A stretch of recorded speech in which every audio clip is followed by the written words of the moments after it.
राज्यात विधान परिषदेच्या 9 जागांसाठी 12 मे रोजी मतदान होणार आहे। राष्ट्रवादी काँग्रेस अजित पवार गटाचे आमदार अमोल मिटकरी यांची देखील मुदत संपते आणि या निवडणुकीबाबत त्यांनी मोठं वक्तव्य केलेलं आहे। विधान परिषदेच्या रिक्त होणाऱ्या जागेवर पक्षाकडून जय पवार यांना पाठवावं अशी मागणी अमोल मिटकरी यांनी केली आहे। तर अजित पवार यांची उणीव भरून काढण्याची क्षमता जय पवार यांच्यामध्ये असल्यामुळे त्यांना विधान परिषदेवर पाठवावं असं मिटकरी यांनी म्हटलंय।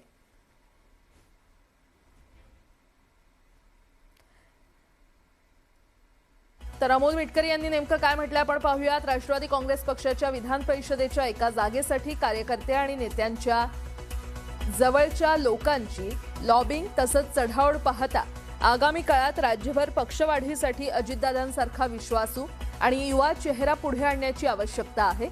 सद्यस्थितीत जय पवार हे नाव या जागेसाठी सर्वोत्तम आहे। कदाचित इतरांना घराणेशाही वाटेल, ते वाटू देत, मात्र दादानंतर भविष्यात हा चेहरा महाराष्ट्रासाठी दादांसारखाच आश्वासक वाटतो। दादांची उणीव भरून काढण्याची किंवा करण्याची क्षमता असलेला हा चेहरा राष्ट्रवादी पक्षासाठी संजीवनी ठरेल। अर्थात अंतिम निर्णय पक्षाचा, असं अमोल मिटकरी यांनी म्हटलेलं आहे।